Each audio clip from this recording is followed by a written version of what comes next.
Hello friends, जय हिंद। तो स्वागत है आपका अपना यूट्यूब चैनल एजुकेशनल नॉलेज पर। दोस्तों राधे राधे। तो आज का जो हमारा क्लास होगा कक्षा 10 जीव विज्ञान।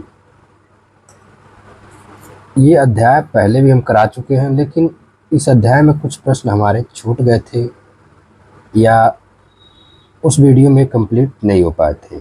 तो उन्हीं प्रश्नों को लेकर के हम आए हैं। हो सकता है इसमें कुछ रिपीट क्वेश्चंस भी हो, तो आपको परेशान होने की ज़रूरत नहीं है, क्योंकि एक आध दो प्रश्न रिपीट भी हो सकते हैं। और ये भी कहीं न कहीं बहुत अच्छे प्रश्न हैं और ये विस्तार से भी हैं। तो इसमें बहुविकल्पी प्रश्न आपको मिलेंगे और कुछ लघुत्तरीय प्रश्न भी देखने को मिलेंगे। उम्मीद करते हैं आप सभी लोग प्यारे साथी अच्छे होंगे, अपनी पढ़ाई को अच्छे से जारी रखे होंगे। चलिए आज का क्लास शुरू करते हैं। जीव जनन कैसे करते हैं, इन्हीं के बारे में पढ़ना है। दिया है, निम्न में से किसमें युग्मक बनते हैं? अलैंगिक जनन, लैंगिक जनन, खंडन, कायिक वर्धन। तो ये जो होता है ऑप्शन नंबर बी, लैंगिक जनन।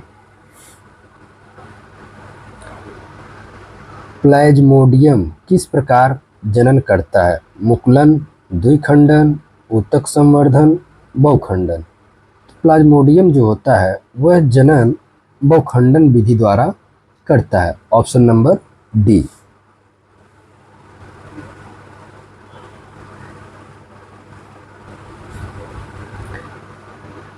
निम्न में से कौन पुष्प का भाग नहीं है? तना, स्त्री केसर, पुंकेसर, बाह्यदल। तो तना जो होता है यह पुष्प का भाग नहीं होता है। Option number A.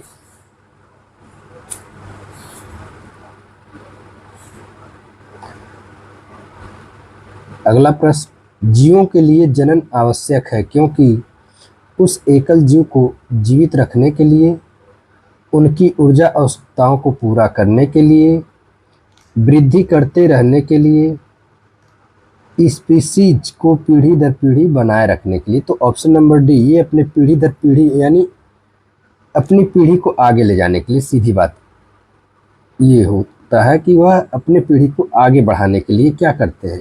जनन प्रक्रिया करते हैं, अर्थात जनन आवश्यक होता है।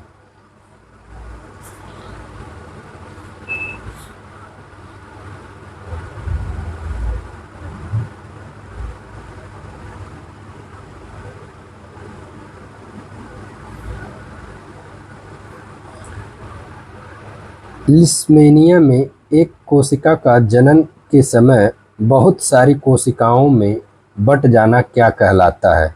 मुकुलन, न्यूनता विभाजन, द्विखंडन, बहुखंडन। तो इसे हम द्विखंडन कहते हैं।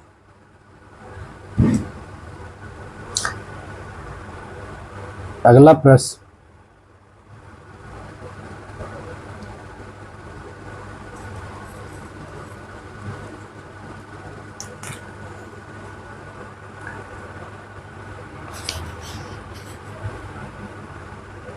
निम्न में से कौन सा एकलिंगी पुष्प का उदाहरण है? पपीता, गुड़हल, सरसों, पिटनिया। तो ऑप्शन नंबर ए, पपीता। इसी क्रम में हम अगला प्रश्न देखेंगे। अगला प्रश्न, मादा जनन तंत्र का कौन सा अंग भ्रूण के रोपण का स्थान है? अंडाशय, गर्भाशय, ग्रीवा, अंडवाहिका। तो ऑप्शन नंबर बी, गर्भाशय। अनिषेचित अंड कोशिका का जीवन काल कितना होता है? 1 सप्ताह, 1 मास, 1 दिन, 2 से 8 दिन। तो यह 1 दिन होता है। ऑप्शन नंबर सी।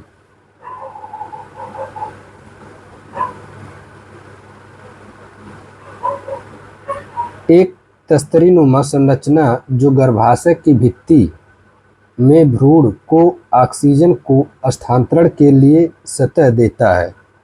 ग्रीवा, अंडाशय, प्लेसेंटा, इनमें से कोई नहीं। तो ऑप्शन नंबर सी, प्लेसेंटा होता है।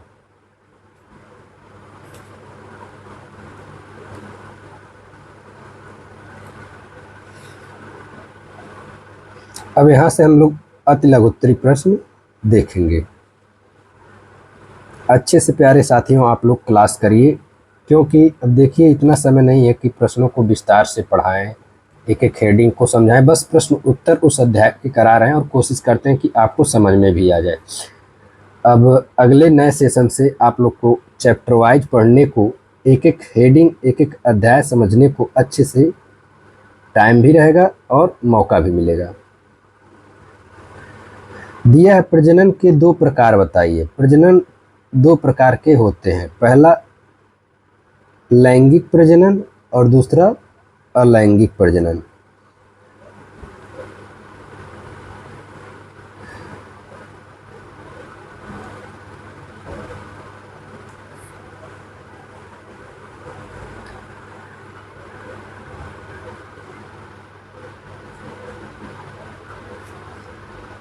प्लाज्मोडियम में किस प्रकार का प्रजनन होता है?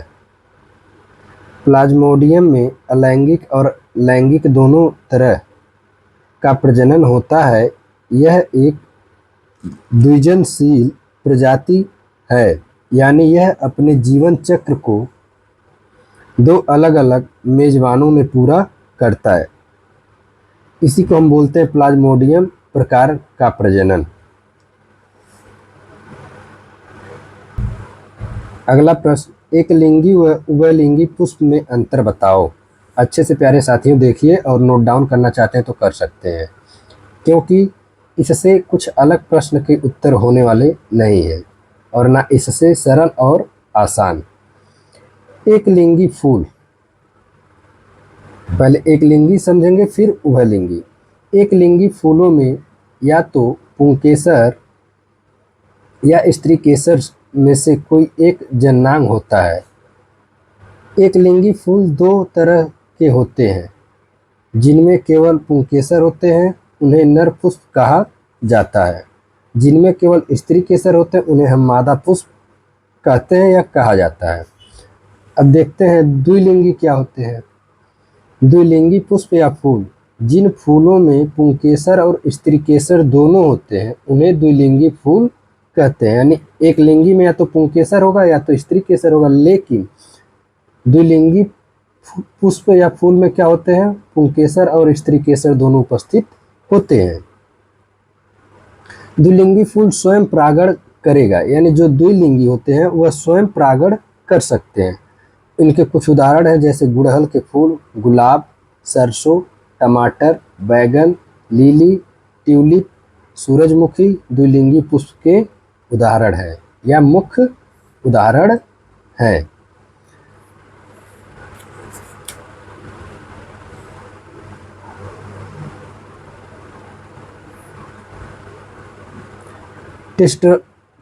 टेस्टोस्टेरोन हार्मोन के कार्य बताओ।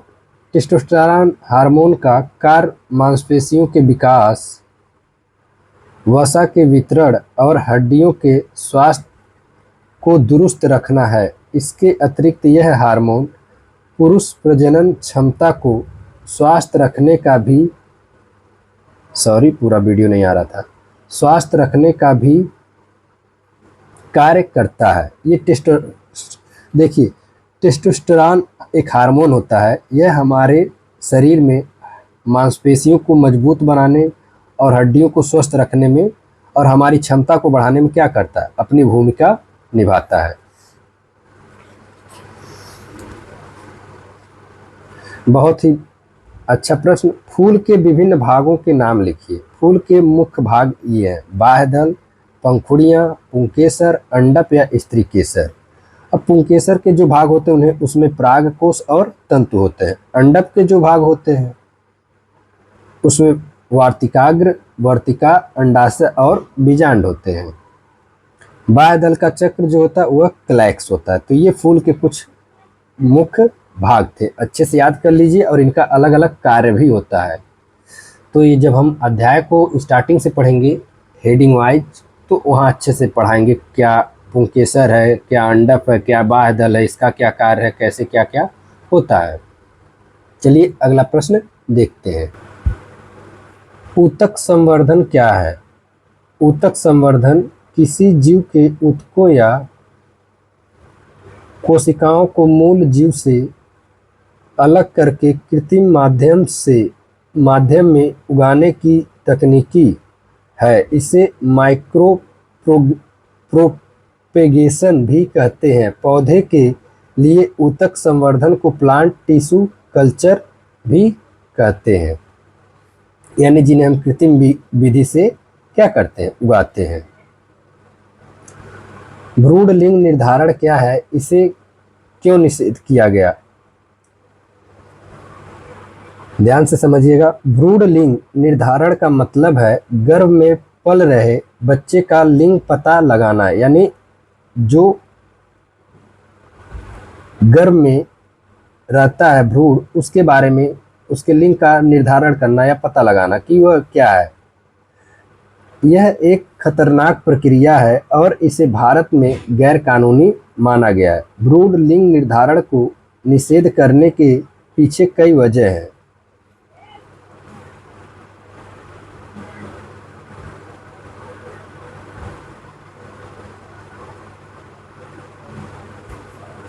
पहला, इससे समाज में लिंगानुपात बिगड़ सकता है। दूसरा, यह बालिका के प्रति भेदभाव है। भ्रूण हत्या को रोकने के लिए यह जरूरी है। यह प्रक्रिया माता और भ्रूण दोनों के लिए खतरनाक है। अर्थात भ्रूण लिंग निर्धारण या भ्रूण में लिंग का पता करना यह गैर कानूनी माना गया है। अर्थात यह कहीं न कहीं भारत सरकार के नज़रिए से गैर कानूनी है और यह एक गंभीर समस्या है। इससे हमारे समाज पर और हमारे दैनिक जीवन पर भी बहुत बड़ा प्रभाव पड़ता है। अलैंगिक जनन क्या है? जिस तरह के जनन में किसी दूसरे जीव से जुड़े बिना ही नए जीव का निर्माण हो, उसे अलैंगिक जनन कहते हैं। इसमें लैंगिक संयोग नहीं होता। अलैंगिक जनन की विधियां ये हैं। देखिए अलैंगिक जनन कैसे होता है। विखंडन, मुकुलन, चल्प बीजाणु, कोनेडिया आदि। तो ये हम देखिए विखंडन, मुकुलन, चल बीजाणु, कोनेडिया आदि। तो ये कुछ हमारे आज के प्रश्न थे। प्यारे साथियों, ये आज का क्लास आप लोग को जीव विज्ञान के अध्याय का था। कैसा लगा आप लोग कमेंट्स जरूर करिए। क्लास अगर अच्छा लगा हो तो लाइक भी करिए और अपने प्रिय मित्रों में शेयर भी करिए। और अगर आप हमारे नए चैनल पर नए हैं या पहली बार इस वीडियो को देख रहे हैं तो चैनल को सब्सक्राइब जरूर करिए। धन्यवाद। अच्छे से पढ़िए और इसे आगे भी शेयर करते रहिए।